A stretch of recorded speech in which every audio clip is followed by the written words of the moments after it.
everyone, welcome back. I'm Nanae Fujiwara, and this is part 2 of How to Play Hey Jude by the Beatles. Hey Jude, don't make it bad. Take a sad song and make it better. Remember to let her into your heart, then you can start to make it better.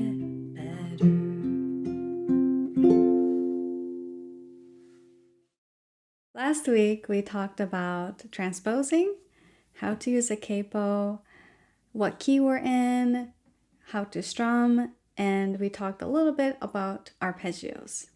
So today I wanted to dive a little bit deeper into the topic of arpeggios, which is also known as fingerpicking. Arpeggio is a really common technique used for the classical guitar. Even Mauro Giuliani wrote 120 variations of different arpeggios using only just 2 chords. So there's a lot of variations. Today I'm going to show you a really easy arpeggio that you can probably do immediately, and it will make Hey Jude sound a lot fancier. Last week I showed you an arpeggio that goes like this, P-I-M-A.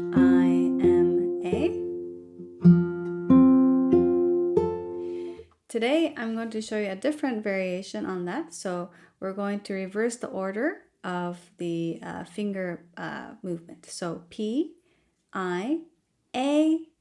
So we're going to skip M but come back to it. So it sounds like this, P-I-A-M.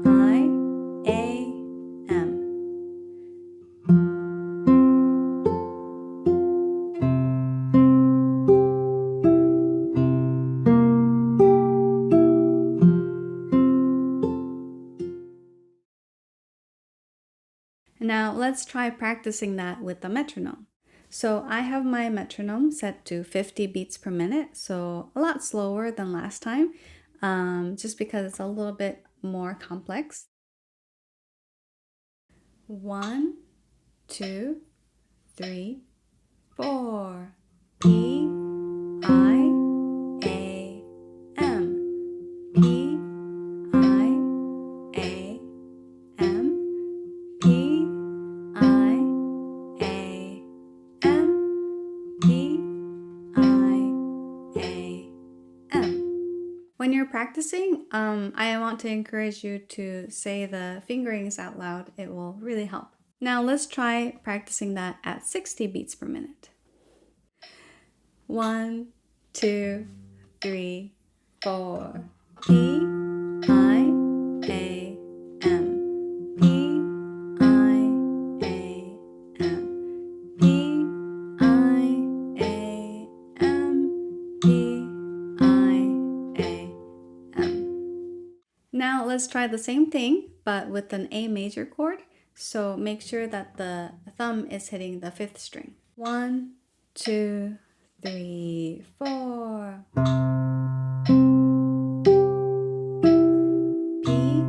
I, A, M. P, I, A, M. P, I, A, M. Okay, so the finished tempo should be around 78 beats per minute. So let's try practicing to that tempo. 1, 2, 3, 4.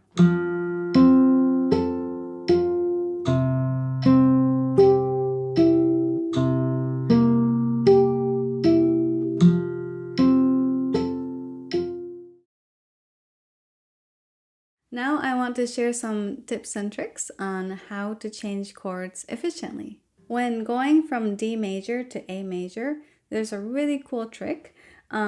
So the D and A share the same finger. This is known as a guide finger when a finger stays on the same string, but not necessarily the same fret. So D chord has the 3rd finger on the 3rd fret, and then the A chord has a 3rd finger on the 2nd fret of the same string. So you can just practice this movement, just sliding back and forth. And this is going to create a smooth transition. So let's practice. D. Okay, you can just strum. And then slide the third finger, because this is your guide finger, and build the A major chord on top of that. Okay, and then when you go from A back to D, same thing. You can slide this finger, okay, and build a D chord around it. So that's a really cool trick. So this is really helpful in any song that you play. You're probably gonna end up finding a lot of common fingers or guide fingers. So you always want to be thinking about that to be able to change chords efficiently and quickly. Before we wrap up, I wanted to share 2 more examples of really cool arpeggios that I like to use. These are going to be much harder, but if you're up for a challenge, you should definitely give it a try.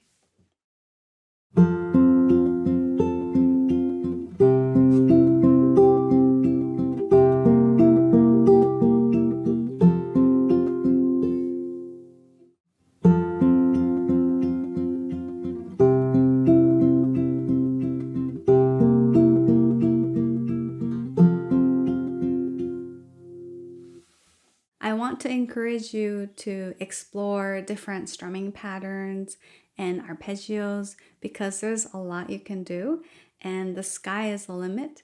So I hope you have fun practicing and I hope to see you again soon.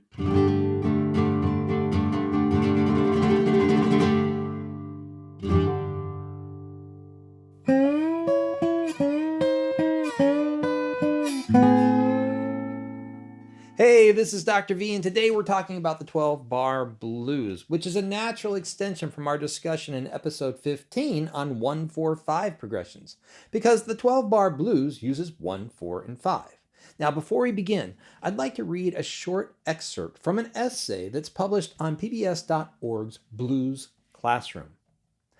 The blues is one of America's greatest musical treasures, a root music form that evolved out of African American work songs, field hollers, spirituals, and country string ballads more than a century ago.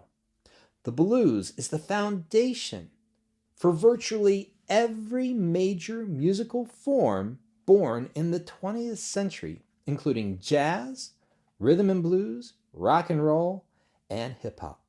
To learn more about blues history and its artists, I strongly recommend that you check out the Blues Classroom on pbs.org at this link. Now, let's get started.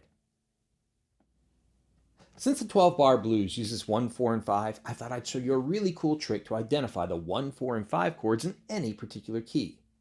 This is the circle of fifths. If you look at any 3 adjacent keys in this circle, you'd find 1, 4, and 5.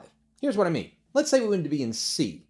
Well, C is at about 12 o'clock on the circle. That's going to be our 1 chord. If we go counterclockwise, you're going to find F. That's 4. And if we go clockwise from C, you're going to find G. That's 1, 4, and 5 in C. Now, our example today is going to be in E. So find E on the circle. That's 1. Now, go counterclockwise, and you're going to find A. That's 4. And if you go clockwise from E, you're going to find B. That's 5. Now, when we play our chords in the 12-bar blues, it's not uncommon to use all dominant 7 chords. So, we're going to play E7 for 1, we're going to play A7 for 4, and we're going to play B7 for 5. Now let's talk about the 12-bar blues progression. We're going to take those 12 measures and divide them into 3 lines of 4 measures and show how we can have some variation in line 1 and in line 3. So let's start with line 1, slow change. Slow change is simply that. You're going to have the 1-7 chord for 4 measures. So here we go, E7 for 4 measures.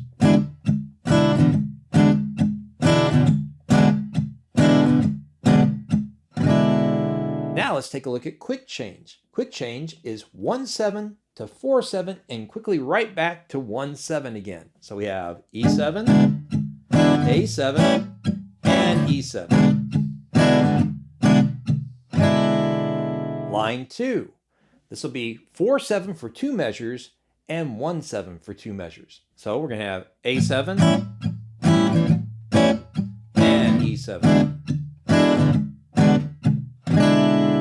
Line 3 is going to be 5-7, 4-7, and then 1-7. So B7, A7, and E7. Now it's not uncommon to put a 5-7 chord at the 12th bar. We call this a turnaround, and it kind of leads us back to the 1 chord at the beginning of the progression. So here's with the turnaround, B7, A7, E7, here's our turnaround, B7, back to 1. So that is our 12-bar blues progression. And now what you've all been waiting for, the GFAtv Blues. My favorite channel is GFAtv. Yeah. Oh, my favorite YouTube channel now is GFAtv.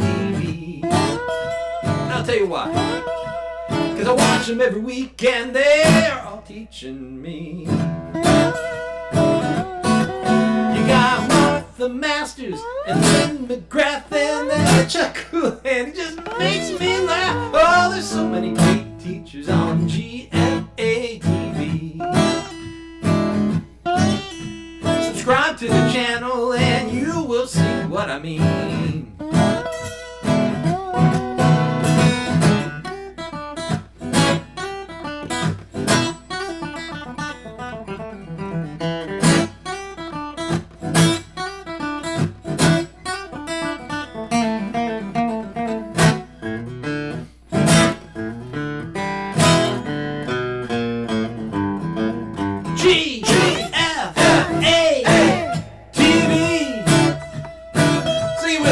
I say GFAtv.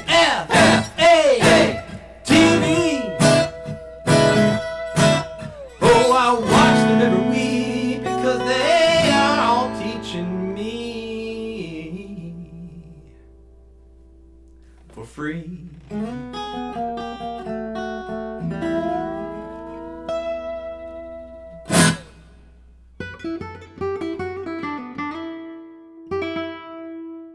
Hi, my name is Federico Musgrove, and I wanted to let you know about the upcoming symposium taking place in February of 2021. This time around, we're offering all schools around the country our symposium in a new virtual format, featuring an exclusive performance by flamenco master Grisha Gorechev.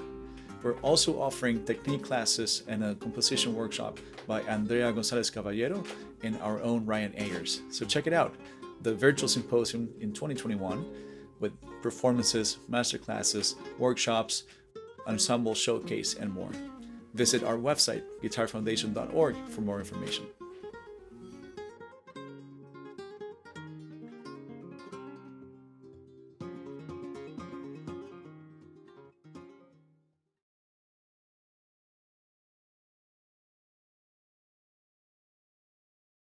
My name is Rene Izquierdo. I'm a professor of guitar at the University of Wisconsin-Milwaukee, and I want to talk to you today about left-hand foundations.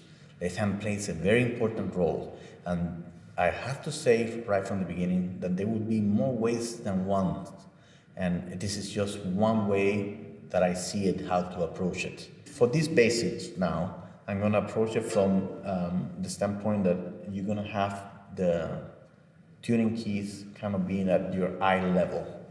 I put a capo on the 5th fret.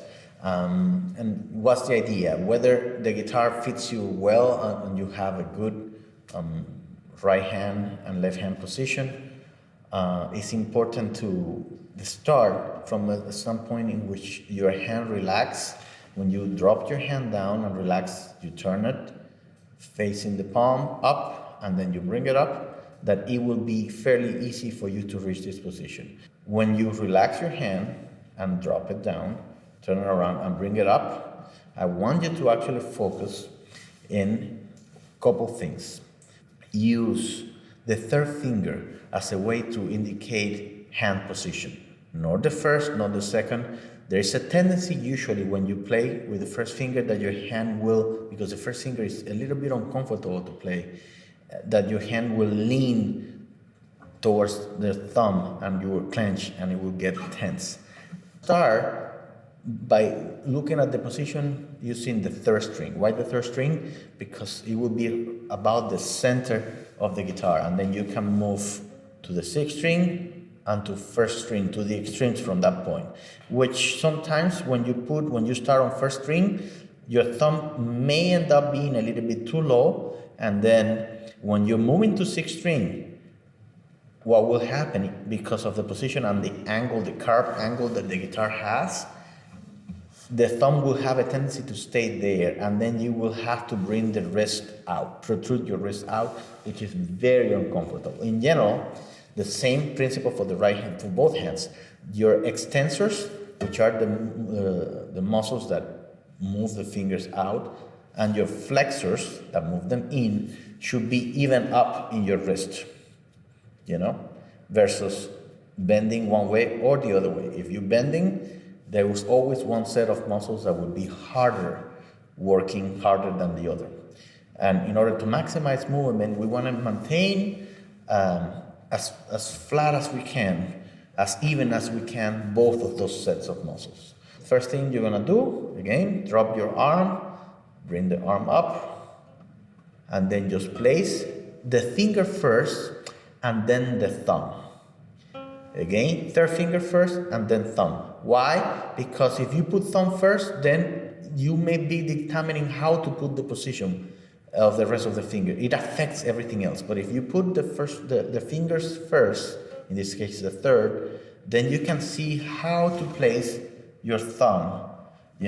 There's always a tendency to put the thumb flat at the very beginning in the fingerboard. But what you really think, and what you need to actually think is a way of getting your thumb, if this is 12 o'clock facing the camera, you're going to put it, tilting it a little bit towards, like if it's facing to 2 o'clock. So this is 12, 1, 2, maybe even 3, meaning that you're going to put the side of the finger is the one that is going to determine how your position is.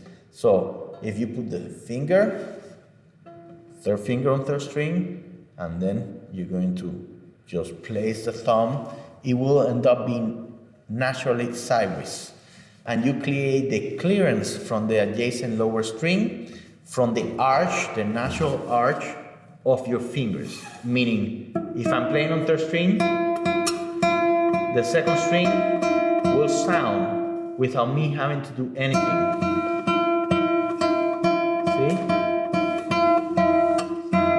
So I will create the clearance not by bringing the wrist out, but rather having the arch of the fingers coming into the string very straight.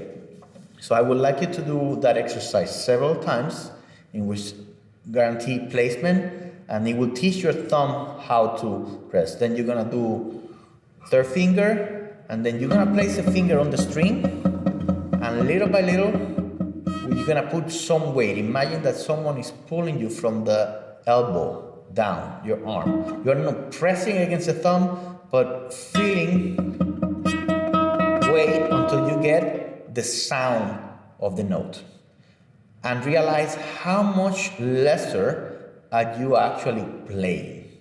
Again, relax, put the finger on the string, start playing with the right hand. Meanwhile, you just place the finger on the string, and little by little, put weight until you get a clean sound. Now, think carefully. How much lesser is this than what you usually press? If you already started playing some pieces or playing some, little exercises. So you want to do the same thing. And now we're going to put the third finger, and then we're going to add the fourth finger. And the same process. You're going to do apply weight until you get sound. I want you to pay attention how I brought to the third finger first, and then look for fourth finger. Then use applying weight into the arm to get the sound. Then the same you will do with the rest of the fingers. You're gonna go to second finger, third finger first, then look for second. Until you get sound. Again, go back up, third finger first, then one. And you see, because of the capo, my frets are not too far apart, they are closer together, so my hands don't have to stretch too much. If you feel that fifth fret is still, you have to stretch, feel free to move your capo up. You can even do in seventh position, it doesn't matter. The idea is that the natural separation of the fingers will feel relaxed versus stretching.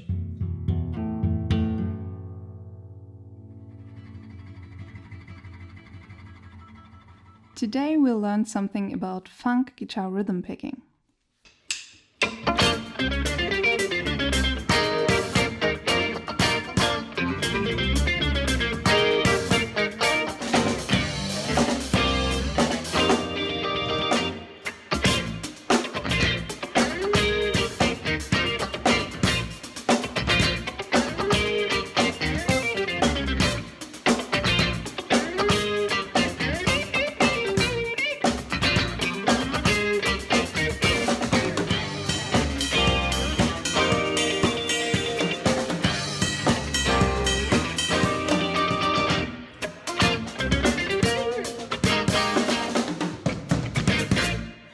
We are in 4/4, which means 4 quarter notes per beat, or 8 eighth notes, or we can divide the grid into even smaller subdivisions. That leads us to the characteristic 16th note funk rhythm guitar style.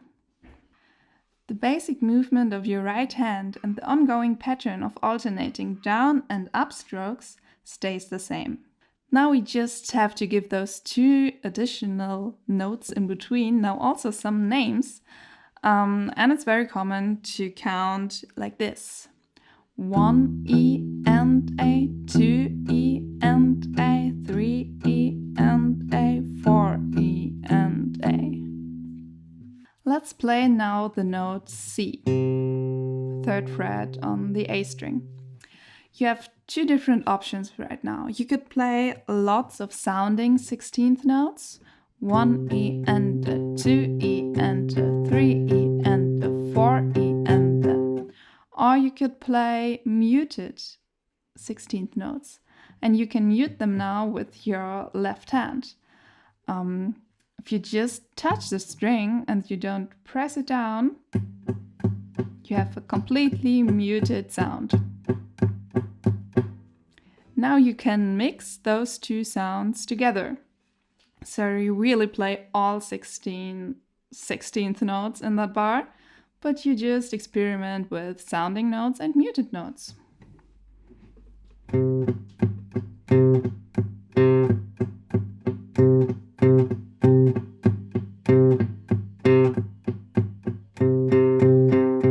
A nice exercise would be to set a metronome and to choose one of those 4 16th notes of one beat, just play 1 sounding note and 3 muted notes. So set your metronome to, let's say, 55 beats per minute, and it will sound like this. So the first 16th note is sounding and the other ones are muted.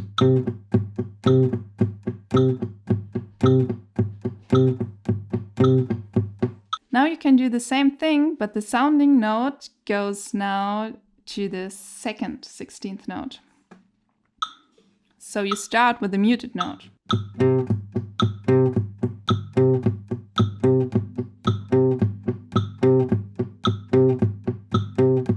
And now we choose the third 16th note, and it starts with 2 muted notes.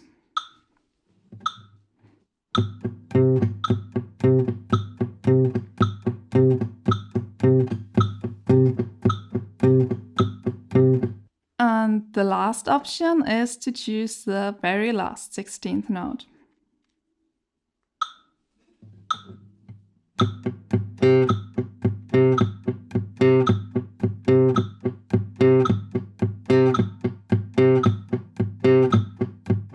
For for the example of 1 sounding note and 3 muted notes per beat, we'll end up with these 4 possibilities. If we do the same exercise but with 2 sounding notes and 2 muted notes per beat, we'll have these 6 new possible variations. Let's continue with 3 sounding notes and only 1 muted note per beat. What do you think? How many combinations do we get? It's these 4 new combinations. That was now a quite fast overview over this exercise, but no worries, you'll find a link in the description to download the whole thing. You can also leave out some 16th notes and play a longer note, for example, a quarter note at the beginning. But the important thing is that your hand kind of stays in that pattern and makes a silent movement of down and up strokes. So that helps you to stay in time and to automatically know whether to start now with the next note with an upstroke or a downstroke.